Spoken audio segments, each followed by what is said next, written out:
அளவற்ற அருளாளனும் நிகரில்லா பேரன்புடையவனுமாகிய எல்லாம் வல்ல அல்லாஹுவின் திருப்பெயரால் ஆரம்பம் செய்கின்றேன். அன்பிற்குரிய பெரியோர்களே, தாய்மார்களே, சகோதர சகோதரிகளே,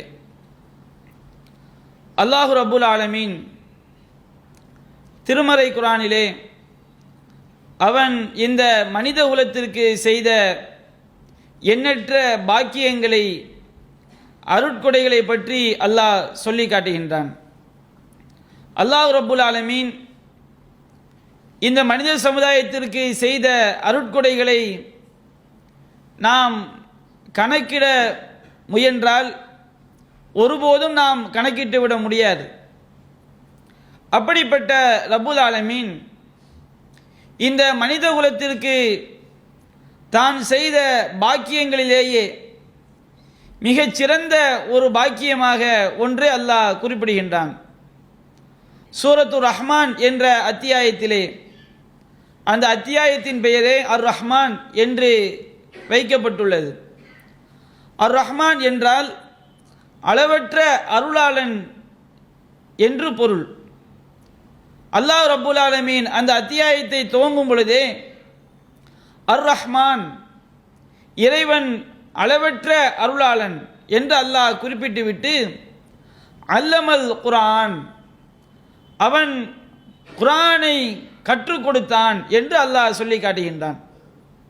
அல்லாஹ் ரப்புல் ஆலமீன் இந்த மனித குலத்திற்கு செய்த எண்ணற்ற நன்மைகளை அதை தொடர்ந்து பட்டியலிடுகின்றான். ஹலக்கல் இன்சான் அல்லமஹுல் பயான், மனித இனத்தை படைத்தான், அவனுக்கு விளக்கங்களை கற்றுக் கொடுத்தான் என்றெல்லாம் இறைவன் செய்த பல்வேறு அருட்கொடைகளை இதன் பிறகாக அல்லாஹ் பட்டியல் போடுகின்றான். அல்லாஹ் ரப்புல் ஆலமீன் தான் செய்த அளவற்ற அருளுக்கு முதலாவதாக சொல்லி காட்டுவது அல்லமல் குர்ஆன், அவன் இந்த குர்ஆனை கற்றுக் கொடுத்தான்.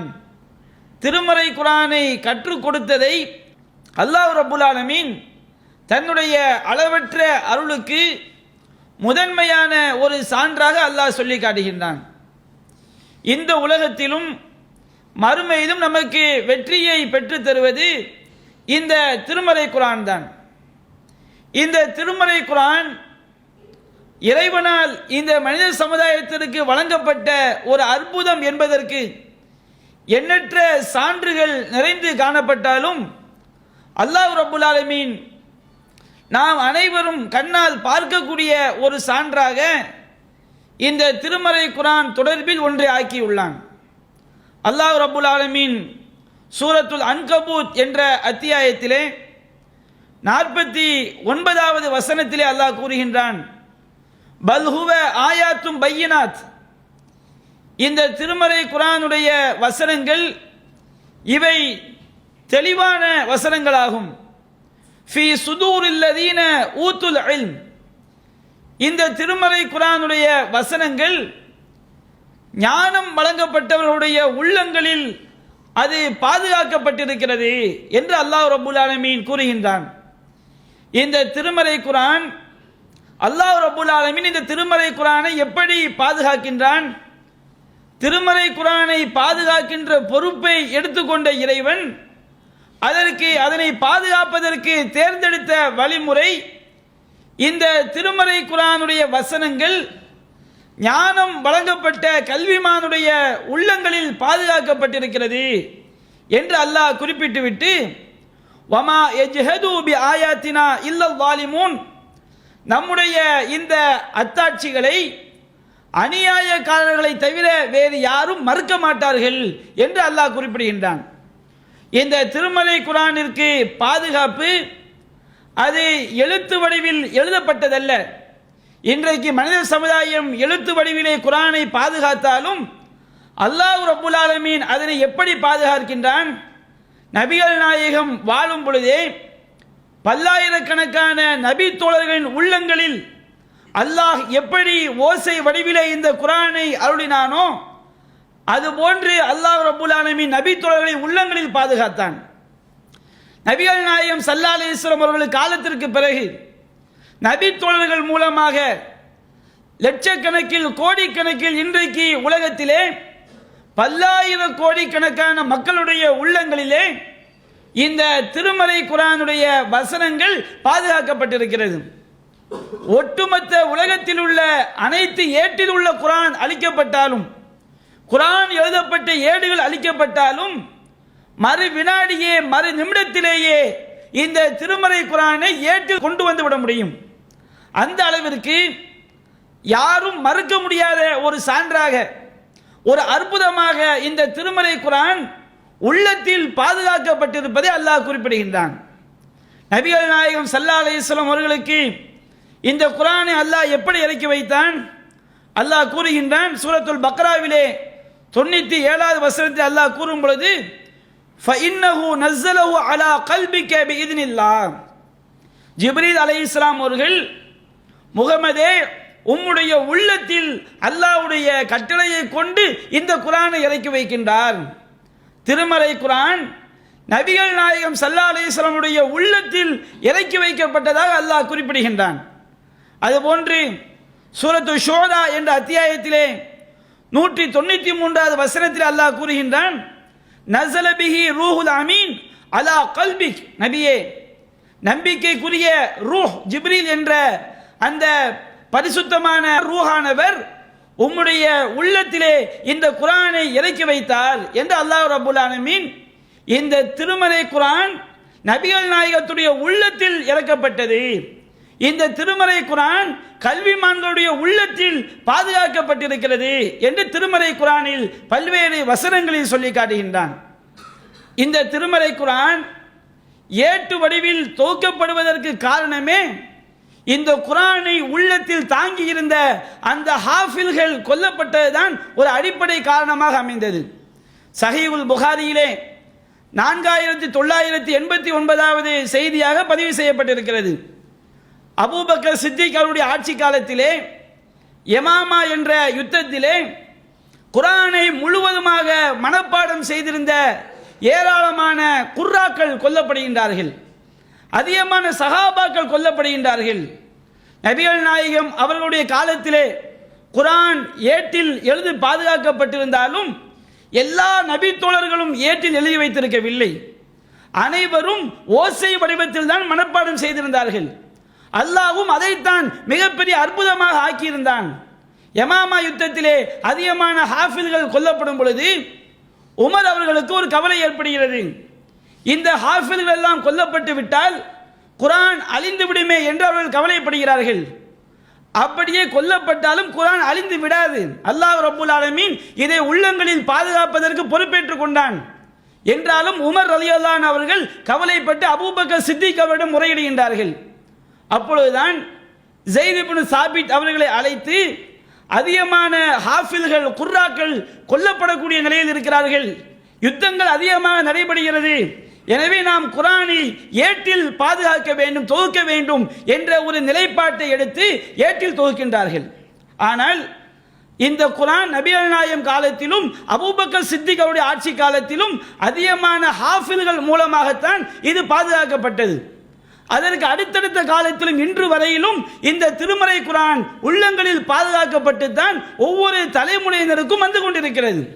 அப்ப அல்லாஹ் ரப்பல் ஆலமீன் இந்த குர்ஆனை பாதுகாப்பதற்கு எத்தகைய உள்ளங்களை தேர்ந்தெடுத்திருக்கின்றானோ அத்தகைய உள்ளங்களில் நம்முடைய உள்ளமும் ஒரு உள்ளமாக மாறுவதற்கு நாம் முயற்சி செய்திருக்கின்றோமா என்பதை நாம் சற்று சிந்திக்க கடமைப்பட்டிருக்கின்றோம். அன்பிற்குரிய சகோதரர்களே, தாய்மார்களே, இன்றைய காலத்தில் இந்த திருமறை குர்ஆனுடைய மனப்பாடம் என்பது அது ஒரு முக்கியத்துவம் வாய்ந்ததாக இஸ்லாமிய மக்களிடம் கருதப்படவில்லை. குர்ஆனை பார்த்து ஓதுவதில் பலர் அதற்கு முக்கியத்துவம் கொடுத்தாலும் அதிகமானோர் குர்ஆனை பார்த்து ஓதுவதற்கு கூட தெரியாமல் இருக்கின்றார்கள்.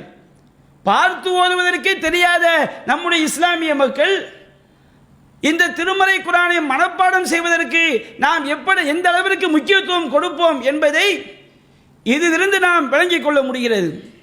நாம் பார்க்கிறோம், நபிகள் நாயகம் காலத்திலே குர்ஆனை ஓதக்கூடியவர்கள் என்று சொன்னாலே குர்ஆனை பார்த்து ஓதக்கூடிய மக்களை அது குறிக்காது.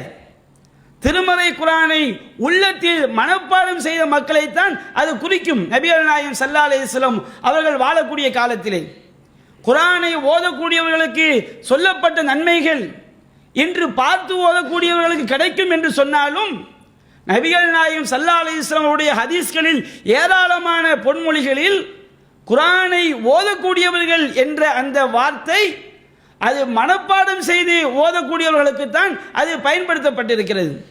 நாம் பார்க்கின்றோம், சஹீஹ் முஸ்லிமிலே பதிவு செய்யப்பட்டிருக்கிறது. உமர் ரலியல்லாஹு அன்ஹு அவர்கள் மக்கமா நகரத்திற்கு அவருடைய ஆட்சி காலத்திலே ஒரு ஆட்சியாளரை நியமிக்கிறார்கள், ஒரு அமீரை நியமிக்கிறார்கள். இப்னு அபுசா என்பவர், இவர் ஒரு சாதாரண ஒரு அடிமை. இந்த அடிமையை மக்கமா நகரத்திற்கு ஒரு அமீராக நியமிக்கிறார்கள். அப்ப இது தொடர்பாக உமர் அவர்களிடம் கேட்கப்படுகிறது, நீங்கள் எதற்காக இந்த இப்னு அபுசாவை மக்கமா நகரத்திற்கு ஆட்சியாளராக நியமித்தீர்கள் என்று கேட்கும் பொழுது உமர் அவர்கள் சொன்னார்கள், இன்னஹு காரியுன் லி கிதாபில்லாஹ், அவர் அல்லாஹ்வுடைய வேதத்தை ஓதக்கூடியவராக இருந்தார். ஓதக்கூடியவர் என்றால் அல்லாஹ்வுடைய வேதத்தை மனப்பாடம் செய்தவராக இருந்தார். வ இன்னஹு ஆலிமுன் பில் ஃபராயில், அவர் வாரிசுரிமை சட்டங்களை நன்றாக அறிந்தவராக இருந்தார். நபிகள் நாயகம் சொன்னார்கள், இன்னல்லாஹ யர்ஃபஉ பிஹாதல் கிதாபி அக்வாமன், அல்லாஹ் ரப்புல் ஆலமீன் இந்த வேதத்தின் மூலமாகத்தான் பல சமுதாயங்களுடைய அந்தஸ்துகளை அல்லாஹ் உயர்த்துகின்றான் என்று நபிகள் நாயகம் சொன்னார்கள். ஒரு சமூகத்துடைய அந்தஸ்து உயர்வது இந்த திருமறை குர்ஆன் மூலமாகத்தான். எனவே தான் என்னுடைய அந்த மக்கமா நகரத்துடைய மக்களின் அந்தஸ்துகள் உயர வேண்டும், அவர்கள் குர்ஆன் சொன்ன அடிப்படையில் வாழ்வை அமைத்துக் கொள்ள வேண்டும் என்பதற்காக அந்த குர்ஆனை உள்ளத்தில் தாங்கிய மனப்பாடம் செய்த இப்னு அபுசாவை நான் அமீராக நியமித்தேன் என்று உமர் ரலியல்லாஹு அன்ஹு சொல்லி காட்டுகிறார்கள். அப்ப இந்த குர்ஆனை மனப்பாடம் செய்து ஏகத்துவ கொள்கையை விளங்கியதோடு குர்ஆனை மனப்பாடம் செய்கிறார்களே, மனப்பாடம் செய்த அந்த குர்ஆனுடைய கருத்துக்களை விளங்கிக் கொள்கிறார்களே, இந்த மக்கள் தான் சமுதாயத்திற்கு சரியான பாதையை காட்ட முடியும் என்பதை நபிகள் நாயகத்துடைய இந்த பொன்மொழி நமக்கு மிக தெளிவாக உணர்த்துகிறது. அல்லாஹ் ரப்புல் ஆலமீன் இஸ்ரவேல சமுதாயத்திற்கு செய்த அருட்கொடைகளை எப்படி சொல்லி காட்டும் போது வஜஅல்னா லஹும் அய்யிம்மத்தை யஹ்தூன பி அம்ரினா லம்மா ஸபரு வ கானூ பி ஆயாத்தினா யூகினூன், அந்த இஸ்ரவேல சமுதாயம் இறைவனுடைய கொள்கைகளில் உறுதியாக இருந்த காரணத்தினால் அவர்களுக்கு நேர்வழி காட்டக்கூடிய ஆட்சியாளர்களை, தலைவர்களை நாம் ஏற்படுத்தினோம் என்று அல்லாஹ் சொல்லி காட்டுகின்றான். நாம் அல்லாஹ்வுடைய சத்திய கொள்கையிலே உறுதியாக இருக்கும் பொழுது நமக்கு இறைவனுடைய வஹீயின் அடிப்படையில் நேர்வழி காட்டக்கூடிய தலைவர்களை அல்லாஹ் தருவான் என்று அல்லாஹ் ரப்புல் ஆலமீன் திருமறை குர்ஆனில் கூறுகின்றான். அப்ப நம்மை சத்திய நெறியில் நடைபயில செய்வது திருமறை குர்ஆனுடைய வசனங்களை உள்ளத்தில் தாங்கி நிற்கும் பொழுது அந்த வசனங்கள் நமக்கு சத்திய பாதையை காட்டும். எந்த அளவிற்கு நம்முடைய இஸ்லாம் சொல்லி காட்டுகிறது, நபிகள் நாயகம் ஸல்லல்லாஹு அலைஹி வஸல்லம் சொன்னார்கள், இந்த உலகத்திலே எந்த ஒன்றுக்கும் நாம் பொறாமைப்படக்கூடாது. பொறாமைப்படுவதற்கு இஸ்லாம் எதற்கு அனுமதி கொடுக்கிறது? இரண்டு விஷயங்களுக்கு மட்டும் நாம் பொறாமைப்பட வேண்டும் என்று இஸ்லாம் சொல்லி காட்டுகிறது. பொறாமை என்று சொன்னால் ஒருவனுக்கு அல்லாஹ் செய்துள்ள அருட்கொடை அழிந்து போக வேண்டும் என்று நாம் பொறாமைப்படுவது. ஆனால் இந்த பொறாமை என்பது ஒருவனுக்கு அல்லாஹ் செய்துள்ள அருட்கொடை அழிய வேண்டும் என்று பொறாமைப்படுவதல்ல, அந்த அருட்கொடை எனக்கும் கிடைக்க வேண்டுமே என்று நாம் பொறாமைப்படுவது. நபிகள் நாயகம் ஸல்லல்லாஹு அலைஹி வஸல்லம் சொன்னார்கள், சஹீஹுல் புகாரியிலே 5026வது செய்தியாக பதிவு செய்யப்பட்டிருக்கிறது, லா ஹஸத இல்லா ஃபி இஸ்ரைன், இரண்டு விஷயங்களை தவிர வேறு எதிலும் பொறாமை என்பதே கிடையாது, பொறாமைப்படக்கூடாது என்றார்கள். முதலாவது விஷயம், ரஜுலுன் அல்லமஹுல்லாஹுல் குர்ஆன் ஃபஹுவ யத்லூஹு ஆனா அல்-லைலி வ ஆனா அன்-நஹார், ஒரு மனிதனுக்கு அல்லாஹ் இந்த குர்ஆனுடைய ஞானத்தை கற்றுக் கொடுக்கிறான். குர்ஆனுடைய ஞானம் என்று சொன்னால் அந்த திருமறை குர்ஆனுக்குரிய விளக்கத்தை தெரிந்து கொள்வதும் குர்ஆனுடைய ஞானம்தான். அதற்கு அடிப்படை அந்த திருமறை குர்ஆனுடைய வசனங்களை மனப்பாடம் செய்வது. ஒருவனுக்கு அல்லாஹ் குர்ஆனுடைய ஞானத்தை கற்றுக் கொடுக்கின்றான். அவன் இரவு நேரங்களிலும் பகல் நேரங்களிலும் அந்த குர்ஆனை ஓதுகின்றான். மற்ற சில அறிவிப்புகளிலே அந்த குர்ஆனை ஓதி தொழுகின்றான். அவனுடைய பக்கத்து வீட்டுக்காரன், இறைவன் இதை போன்று குர்ஆனுடைய ஞானத்தை எனக்கும் கொடுத்தால் நானும் அவனை போன்று இந்த திருமறை குர்ஆனை ஓதி தொழுவேனே என்று பொறாமைப்பட வேண்டும் என்று நபிகள் நாயகம் நமக்கு சொல்லி தருகின்றார்கள். இன்னொரு மனிதர், அல்லாஹ் அவருக்கு செல்வ வசதியை கொடுக்கின்றான். அந்த மனிதர் அந்த செல்வத்தை அல்லாஹ்வுடைய பாதையில் வாரி வழங்குகின்றார்.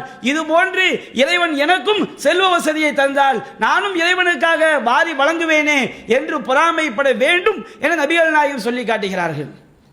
அப்ப நம்முடைய மார்க்கத்தில் பொறாமைப்படுவதற்கு அனுமதி கொடுக்கப்பட்ட ஒரு விஷயம், இந்த திருமறை குர்ஆனை மனப்பாடம் செய்து அதனுடைய ஞானத்தை படித்து அதை அமல் செய்கிறார்களே இவர்களை பார்த்து பொறாமைப்பட வேண்டும் என்று மார்க்கம் சொல்லி காட்டுகிறது.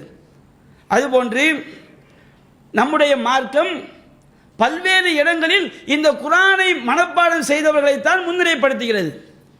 இன்றைக்கு குர்ஆன் மனப்பாடம் என்றால் அதை மந்திரமாக, அதை தங்களுடைய வாழ்வாதாரத்திற்கு ஒரு வழியாக ஆக்கக்கூடிய மக்களை பார்க்கிறோம்.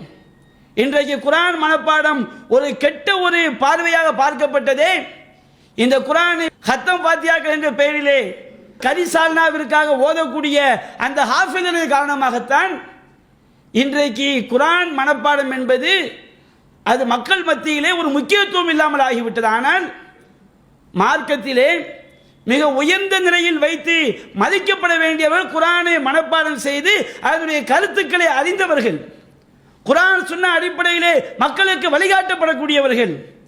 நபிகள் நாயகம் ஸல்லல்லாஹு அலைஹி வஸல்லம் சொன்னார்கள், இதா கானு ஸலாசத்தன், ஒரு இடத்திலே 3 நபர்கள் இருந்தால் அவர்கள் ஜமாத்தாக தொழுதால் ஃபல் யௌம்மஹும் அஹதுஹும் வ அஹக்குஹும் பில் இமாமத்தி அக்ரவுஹும், அந்த மூவரில் ஒருவர் அவர்களுக்கு இமாமத் செய்ய வேண்டும். இமாமத் செய்வதற்கு மிக தகுதியானவர் யார் தெரியுமா? குர்ஆனை அதிகம் ஓத தெரிந்தவர் தான் என்று நபிகள் நாயகம் சொல்லி காட்டுகிறார்கள். நபிகள் நாயகம் காலத்திலே குர்ஆனை ஓதுபவர் என்ற வார்த்தை மனப்பாடம் செய்தவர்களுக்கு தான் அது பயன்படுத்தப்பட்டிருக்கிறது.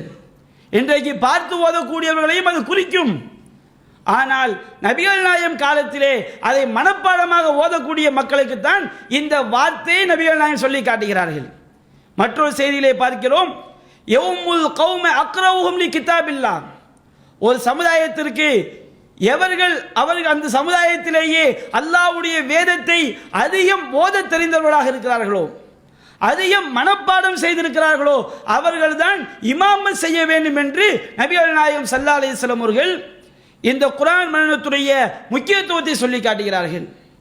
பல்வேறு சந்தர்ப்பங்களிலே மிகச் சிறிய வயதுடைய சஹாபாக்கள் அவர்கள் குர்ஆனை அதிகம் மனப்பாடம் செய்திருந்த காரணத்தினால் சாலிம் ரலியல்லாஹு அன்ஹு அவர்கள், அதுபோன்று அம்ர் இப்னு சலமா ரலியல்லாஹு அன்ஹு அவர்கள், இது போன்ற மிகச்சிறிய சஹாபாக்கள் சிறிய வயதிலேயே மக்களுக்கு இமாமத் செய்தார்கள். என்ன காரணம்? நபிகள் நாயகம் சொன்னார்கள், மக்களுக்கு இமாமத் செய்வதற்கு தகுதியானவர்கள், அதிக தகுதி படைத்தவர்கள் திருமறை குர்ஆனை மனனம் செய்தவர்கள் தான் என்று. இந்த திருமறை குர்ஆனுடைய மனனத்திற்கு இஸ்லாம் அதிக முக்கியத்துவம் கொடுக்கிறது. அது மட்டுமல்ல, ஷஹீதுகள் யுத்த களத்திலே கொல்லப்படும் போது கூட அந்த ஷஹீதுகளை அடக்கம் செய்யும் பொழுது நபிகள் நாயகம் ஸல்லல்லாஹு அலைஹி வஸல்லம் அவர்கள், யுத்த காலங்களிலே அதிகமான ஷோதாக்கள் கொல்லப்படுகிறார்கள், அவர்களை ஒரே குழியிலே அடக்க வேண்டிய நிலைமை ஏற்படுகிறது. அகலமான ஒரு குழியை தோண்டும் பொழுது அந்த குழியில் யாருடைய உடலை முதலில் இறக்குவது என்று கேட்கும் பொழுது நபிகள் நாயகம் சொன்னார்கள், அக்ஸரு அஹதனில் குர்ஆன், கொல்லப்பட்ட அந்த ஷோதாக்களிலே அதிகமாக குர்ஆனை மனப்பாடம் செய்தவர்கள் யார்? குர்ஆனை உள்ளத்தில் தாங்கி நிற்பவர்கள் யார்? எந்த நபி தோழர் அதிகமாக குர்ஆனை மனப்பாடம் செய்தார்களோ அவர்களைத்தான் அந்த குழியிலே அவருடைய உடலைத்தான் அல்லாஹ்வின் தூதர் முதலில் வைப்பார்கள் என்ற செய்தியை சஹீஹுல் புகாரியிலே 1343வது செய்தியாக பார்க்கிறோம். அப்ப இந்த திருமறை குர்ஆனுடைய முக்கியத்துவத்திற்கு மனப்பாடம் செய்வதற்கு நபிகள் நாயகம் ஸல்லல்லாஹு அலைஹி வஸல்லம் அவர்கள் வாழக்கூடிய காலத்தில் ஏராளமான முக்கியத்துவத்தை கொடுத்திருக்கின்றார்கள். அல்லாஹ் ரப்பல் ஆலமீன் மனனம் செய்த உள்ளங்களைத்தான் அற்புதமாகவே அல்லாஹ் ஆக்கியிருக்கின்றான். அன்பிற்குரிய சகோதரர்களே, நபிகள் நாயகம் ஸல்லல்லாஹு அலைஹி வஸல்லம் அவர்கள் இந்த குர்ஆனை ஓதுவதற்கு, ஓதல் என்று சொன்னால் மனப்பாடம் செய்வதற்கு எந்த அளவிற்கு ஒரு நன்மையை குறிப்பிடுகின்றார்கள். சஹீஹ் முஸ்லிமிலே பதிவு செய்யப்பட்டிருக்கிறது. நபிகள் நாயகம் சொன்னார்கள், இக்ரவுல் குர்ஆன், நீங்கள் குர்ஆனை ஓதுங்கள், ஃபஇன்னஹு யஅதி யௌமல் கியாமத்தி ஷஃபியன் லி அஸ்ஹாபிஹி. யார் இந்த குர்ஆனை ஓதுகிறாரோ, உள்ளத்தில் தாங்கி நிற்கிறாரோ, அவருக்கு மறுமை நாளிலே அந்த குர்ஆன் பரிந்துரையாளனாக வந்து நிற்கும். ஒரு முழு குர்ஆனையும் மனப்பாடம் செய்ய முடியவில்லை என்றால் இக்ரவு ஸஹ்ராவைன், இரு மலர்கள் என்று அழைக்கப்படக்கூடிய அத்தியாயங்களை நீங்கள் ஓதுங்கள். அந்த இரு மலர்கள் என்று அழைக்கப்படக்கூடிய அத்தியாயங்கள் எது? அல் பக்ரா வ சூரத் ஆலி இம்ரான். அல் பக்ரா என்ற அத்தியாயத்தையும் ஆலி இம்ரான் என்ற அத்தியாயத்தையும் நீங்கள் ஓதுங்கள். ஃபஇன்னஹுமா தஅதியானி யௌமல் கியாமத்தி கஅன்னஹுமா கமாமத்தானி. மறுமை நாளில் இந்த இரண்டு அத்தியாயங்களும் மேக கூட்டங்களை போன்று வரும். அவு கஅன்னஹுமா ஃபிர்கானி மின் துய்ரின், அல்லது பறவை கூட்டங்களை போன்று அந்த இரண்டு அத்தியாயங்களும் வரும். துஹாஜான் அஸ்ஹாபிமா, அந்த அத்தியாயங்களை ஓதியவர்களுக்காக அந்த இரண்டு அத்தியாயங்களும் அல்லாஹ்விடம் வாதாடும் என்று நபிகள் சொல்லி காட்டுகிறார்கள். அந்த இரண்டு அத்தியாயங்களை மனப்பாடம் செய்ய முடியவில்லையா? இக்ரவு சூரத்துல் பக்ரா, சூரத்துல் பக்ராவை நீங்கள் ஓதுங்கள், அதை மனதில் தாங்கி நில்லுங்கள். ஃபஇன்ன அஹ்தஹா பரக்கா, அந்த சூரத்துல் பக்ராவை உள்ளத்தில் எடுத்துக்கொள்வது பரக்கத், இறைவனுடைய மறைமுகமான அருளை அது பெற்றுத்தரும். வ தர்கஹா ஹஸ்ரா, அதை விட்டு விடுவது அது நஷ்டமாகும். லா தஸ்ததியுல் பாத்தில், லா தஸ்ததியுல் பத்லா, வீணர்களுக்கு அந்த சூரத்துல் பக்ராவை உள்ளத்தில் எடுத்துக்கொள்வது இயலாது என்று நபிகள் நாயகம் சொல்லி காட்டுகிறார்கள். இந்த திருமறை குர்ஆனை ஓதுவது, அதை உள்ளத்தில் தாங்கி நிற்பது, மறுமை நாளில் அல்லாஹ்விடம் நமக்கு அது பரிந்துரை செய்யும் என்கின்ற ஒரு மிகப்பெரிய பாக்கியத்தை நமக்கு பெற்றுத் தருகிறது. நபிகள் நாயகம் ஸல்லல்லாஹு அலைஹி வஸல்லம் அவர்கள் நமக்கு சொல்லி காட்டுகிறார்கள். எவ்வளவு பெரிய பாக்கியம் மறுமையில் கிடைக்கிறது. சஹீஹ் முஸ்லிமிலே பதிவு செய்யப்பட்டிருக்கிறது. அல் மாஹிரு பில் குர்ஆன் மா ஸஃபரத்தில் கிராம், இந்த குர்ஆனை மிகவும் திறமையாக கையாள்பவர். குர்ஆன் மனப்பாடம் என்பது சிலருக்கு மிக இலகுவாக வந்துவிடும். சிலர் மிக சிரமப்பட்டு தான் சில அத்தியாயங்களை, வசனங்களை மனப்பாடம் செய்ய வேண்டும். நபிகள் நாயகம் சொன்னார்கள், அல் மாஹிரு பில் குர்ஆன், இந்த குர்ஆனில் மிகவும் திறமையானவருக்கு மறுமையில் கிடைக்கக்கூடிய பாக்கியம் மா ஸஃபரத்தில் கிராம், கண்ணியமிக்க நல்லோர்களான தூதர்களான மலக்குமார்களோடு அவர்கள் சொர்க்கத்தில் இருப்பார்கள். வல்லதி யக்ரவுல் குர்ஆன் வயததஅதஉ ஃபீஹி, யார் அந்த குர்ஆனை மிகவும் சிரமப்பட்டு ஓதுகிறாரோ, அதை உள்ளத்தில் மனனம் செய்கிறாரோ, வஹுவ அலைஹி ஷாக்குன் ஃபலவ் அஜ்ரானி, மிக சிரமப்பட்டு அந்த குர்ஆனை மனப்பாடம் செய்பவருக்கு, ஓதக்கூடியவருக்கு இரண்டு நன்மைகள் கிடைக்கும் என்று நபிகள் நாயகம் ஸல்லல்லாஹு அலைஹி வஸல்லம் அவர்கள் இந்த குர்ஆன் வசனங்களை, அத்தியாயங்களை மனப்பாடம் செய்வதுடைய முக்கியத்துவத்தை நமக்கு சொல்லி காட்டுகிறார்கள்.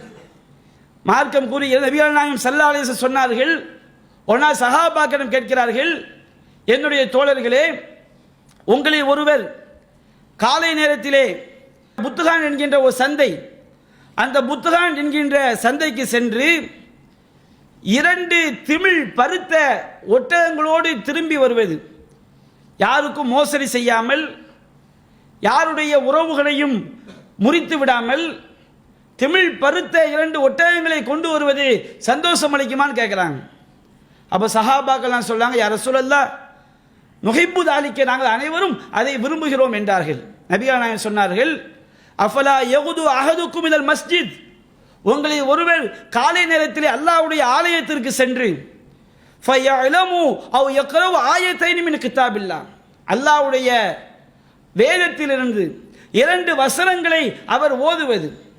ஓதுதல் என்பது நபிகள் நாயகம் காலத்தில் அது உள்ளத்தில் மனப்பாடம் செய்வதைத்தான் முதலில் தாங்கி நின்றது. பார்த்து ஓதுவதையும் கூட எடுத்துக்கொள்ளலாம். அப்போ இரண்டு வசனங்களை ஓதுவது ஹைருன் லஹு மின் நாக்கத்தைன், இரண்டு ஒட்டகங்களை நீங்கள் கடை வீதிக்கு சென்று பெற்று வருவதை விட சிறந்ததாகும். மூன்று வசனங்களை ஓதுவது மூன்று ஒட்டகங்களை பெற்று வருவதை விட சிறந்ததாகும். நான்கு வசனங்களை ஓதுவது நான்கு ஒட்டகங்களை பெற்று வருவதை விட சிறந்ததாகும். எந்த அளவிற்கு எண்ணிக்கை அதிகரிக்கிறதோ அந்த அளவிற்கு ஒட்டகங்களை பெறுகின்ற நன்மை கிடைக்கும் என்றார்கள். நமக்கு நன்மையெல்லாம் மறுமையில் தான் தெரியும். யோசித்து பாருங்க, இந்த ஜும்மாவிற்கு பள்ளிவாசல் எல்லாம் முன்னாடியே ஒரு ஒட்டகம், ஆடு, மாடு எல்லாத்தையும் கட்டி வச்சு ஃபஸ்ட்டு வர்றவங்களுக்கு எடுத்துக்கிடுங்க அப்படின்னு சொன்னால் என்ன நடக்கும்? 12:30 வரக்கூடிய நாம் 10:30, 9:30 வந்துடும். ஏன்னா கண்ணுக்கு தெரிவதைத்தான் பெரிதாக பார்க்கிறோம். இப்போ முதல் நேரத்தில் வந்தால் ஒட்டகம் கிடைக்கும், ரெண்டாவது நேரத்தில் வந்தால் ஆடு கிடைக்கும். லேட்டாக வர ஏன்? கண்ணுக்கு தெரியலை, அப்படித்தானே? அப்போ நாம் கண்ணுக்கு தெரிவதைத்தான் பெரிதாக நினைக்கின்றோம். ஆனால் அல்லாஹ் ரப்புல் ஆலமீன் உண்மையிலேயே இந்த நன்மைகளை நமக்கு மறுமையில் தரவிருக்கின்றான். நாம் இந்த திருமறை வசனங்களை நாம் மனதில் தாங்கி நிற்கும் பொழுது ஏராளமான நன்மைகளை அது நமக்கு பெற்றுத் தருகின்றது. அன்பிற்குரிய சகோதரிகளே, இந்த திருமறை குர்ஆனுடைய வசனங்களை, அத்தியாயங்களை மனதில் பதிய வைப்பதற்கு, மனப்பாடம் செய்வதற்கு நாம் அதிக முக்கியத்துவம் கொடுக்க வேண்டும். அல்லாஹ் ரப்புல் ஆலமீன் தன்னுடைய வேத வசனங்களை பாதுகாப்பதற்குரிய ஒரு அற்புதமாக இந்த மனதில் பதிய வைப்பதை ஆக்கியிருக்கின்றான். இறைவனுடைய அந்த அற்புதங்கள், இறைவனுடைய வசனத்தை உள்ளத்தில் தாங்கி நிற்கின்ற அந்த உள்ளங்களில் ஒன்றாக நம்முடைய உள்ளம் மாற வேண்டும், நம்முடைய பிள்ளைகளுடைய உள்ளங்கள் மாற வேண்டும். அல்லாஹ் ரப்புல் ஆலமீன் திருமறை வசனங்களை உள்ளத்தில் மனப்பாடம் செய்யக்கூடிய நன்மக்களாக அந்த பாக்கியத்தை நமக்கு தர வேண்டும் என்று கூறியவனாக என்னுடைய முதல் உரையை நிறைவு செய்கின்றேன். வாஹிரு தஅவானா அனில் ஹம்துலில்லாஹி ரப்பில் ஆலமீன். அஸ்ஸலாமு அலைக்கும் வரஹ்மத்துல்லாஹி வபரகாத்துஹு. அன்பிற்குரிய சகோதரர்களே, இந்த திருமறை குர்ஆனுடைய அத்தியாயங்களை குர்ஆன் முழுவதையுமோ அல்லது நம்முடைய சக்திக்குட்பட்ட வகையிலான அத்தியாயங்களையோ மனப்பாடம் செய்வதுடைய முக்கியத்துவத்தை இன்றைக்கு நம்முடைய தௌஹீத் ஜமாத்தினுடைய ஏராளமான கிளை நிர்வாகிகள், நம்முடைய தௌஹீத் ஜமாத் உறுப்பினர்கள் உணர ஆரம்பித்திருக்கின்றார்கள். அதற்கு என்ன காரணம்? ஒரு காலத்திலே நம்முடைய ஜமாத்துடைய பள்ளிவாசல்கள் ஊருக்கு ஒன்றோ இரண்டோ இருந்தது. ரமதானுடைய மாதங்களிலே பிரச்சாரம் செய்வதற்கு, இரவு தொழுகையை நின்று தொழ வேண்டும் என்ற அந்த சுன்னாவை நிறைவேற்றுவதற்கு தேவையான காரிகள், ஹாஃபில்கள் கிடைத்தார்கள். அதிலும் தௌஹீத் கொள்கையிலே உள்ளவர்கள் கிடைத்தார்கள். ஆனால் இன்றைக்கு அதிகமான மர்கஸுகள், பள்ளிவாசல்கள் அதிகமாகிவிட்ட காரணத்தினால் தொழுகை நடத்துவதற்காக கொள்கையில் சருகல் உள்ளவர்களை அங்கே இமாமாக நிறுத்த வேண்டிய சில நிர்பந்த நிலைக்கு உள்ளாக்கப்படுகின்றார்கள். சத்திய கொள்கையை சரியாக புரியாதவர்கள், அவர்களுக்கு கொள்கையை கற்றுக் கொடுத்து அதில் அவர்கள் சத்திய கொள்கையை விளங்கிய பிறகு இமாமாக நிறுத்த வேண்டிய நிலை ஏற்படுகிறது. இன்னும் அதிகமான கிளைகளில் நீண்ட நேரம் நின்று தொழ வேண்டும் என்று நினைக்கிறார்கள். அதிகமாக மனப்பாடம் செய்த ஹாஃபில்கள் அவர்களுக்கு இல்லாமல் இருக்கின்றார்கள். இதன் காரணமாக பல ஊர்களில் காலை மாலை மதரசாக்களில் அகீதாவை, தௌஹீத் கொள்கையை குழந்தைகளுக்கு போதிப்பதோடு குர்ஆனை மனப்பாடம் செய்வதற்கென்று முறையாக அவர்களை மனப்பாடம் செய்ய வைக்க வேண்டும் என்பதற்காக மதரசாக்களை உருவாக்கியும் நடத்தி வருகின்றார்கள். அப்ப இந்த சத்திய கொள்கை, தௌஹீத் கொள்கையை உள்ளத்தில் தாங்கிய மக்கள் இந்த திருமறை குர்ஆனை மனப்பாடம் செய்யும் பொழுது, அதிகமான ஹாஃபில்கள் இந்த குர்ஆனை மனப்பாடம் செய்து தௌஹீத் கொள்கையும் அவர்கள் தெளிவாக விளங்கி இருக்கும் பொழுது அந்த சமுதாயத்துடைய அந்தஸ்து இந்த உலகிலும் மறுமையிலும் கண்டிப்பாக உயரும். நம்முடைய பிள்ளைகளை குர்ஆனை மனப்பாடம் செய்யக்கூடிய பிள்ளைகளாக நாம் உருவாக்கும் பொழுது நம்முடைய மரணத்திற்கு பிறகும் நின்று நிலைக்கக்கூடிய ஒரு தர்மமாக, நமக்கு நன்மை தரக்கூடிய விஷயமாக அது மாறும். நபிகள் நாயகம் சொன்னார்கள், இதா மாத்தல் இன்சானு இன்கதா அன்ஹு அமலுஹு குல்லு. ஒரு மனிதன் மரணித்து விட்டால் எல்லாமே முடிந்து போய்விடும், மூன்றை தவிர. இல்லாமின் சதக்கத்தின் ஜாரியா, நிரந்தரமான தர்மம், மரணத்திற்கு பிறகும் பயனளிக்கக்கூடிய தர்மம். வ இல்முன் யுன்தஃபா பிஹி, பயனுள்ள ஒரு கல்வி. அதுபோன்று வலதுன் சாலிஹுன் யதுஉ லஹு, அவனுக்காக பிரார்த்தனை செய்யக்கூடிய நல்லொழுக்கம் உள்ள குழந்தை. தௌஹீத் கொள்கையோடு குர்ஆனை மனப்பாடம் செய்த ஹாஃபில்களை நாம் உருவாக்கும் பொழுது அது நம்முடைய பள்ளிவாசல்களில் அல்லாஹ்வுடைய தூதரும் சொன்ன அடிப்படையில் தொழுகை நடத்துவதற்கு ஒரு அடிப்படையாக அமைகிறது. அந்த பிள்ளைக்கு பயனுள்ள கல்வியை கொடுத்த பாக்கியமும் நமக்கு கிடைக்கிறது. அந்த பிள்ளை நம்முடைய மரணத்திற்கு பிறகு நமக்காக பிரார்த்தனை செய்யக்கூடிய நல்லொழுக்கம் உள்ள ஒரு குழந்தையாக மாறுகிறது. இப்படிப்பட்ட பல பாக்கியங்கள் நமக்கு கிடைக்கிறது. எனவே இந்த சத்திய கொள்கையை விளங்கிய நாம், நம்முடைய பிள்ளைகள், நாம் இந்த குர்ஆனை மனப்பாடம் செய்வதற்கு அதிகமாக நாம் முயற்சி செய்ய வேண்டும். நம்முடைய ஜமாத்துடைய பெரிய அறிஞர்தான் சொல்வார்கள், தேவை சொந்த கால், அது பந்தக்கால் அல்ல. பந்தக்கால் என்று சொன்னால் அது பந்தல போடுவாங்க, கழட்டிட்டு போயிடுவாங்க. சொந்த காலில் நின்றால்தான் அது நீடித்து நமக்கு பயன் தரும். அதுபோன்று தௌஹீத் கொள்கையை விளங்கிய மக்கள் ஹாஃபில்களாக நாம் மாறும் பொழுது, குர்ஆனை அழகிய முறையில் ஓதி தொழுவிக்கக்கூடிய மக்களாக மாறும் பொழுது, அங்கே கொள்கை சருகுதல் ஏற்படாது. சத்திய கொள்கையிலே நின்று மக்களுக்கு மார்க்கத்தை எடுத்துரைப்பதோடு அல்லாஹ்வுடைய தூதரும் சொன்ன அடிப்படையில் தொழுகை நடத்தக்கூடிய ஒரு பாக்கியம் நமக்கு கிடைக்கிறது. எனவே இந்த குர்ஆன் மரணத்தில் நாம் முக்கியத்துவம் கொடுக்க வேண்டும் என்று கூறியவனாக என்னுடைய உரையை நிறைவு செய்கின்றேன். வாஹிரு தஅவானா அல்ஹம்துலில்லாஹி ரப்பில் ஆலமீன். அல்லாஹ்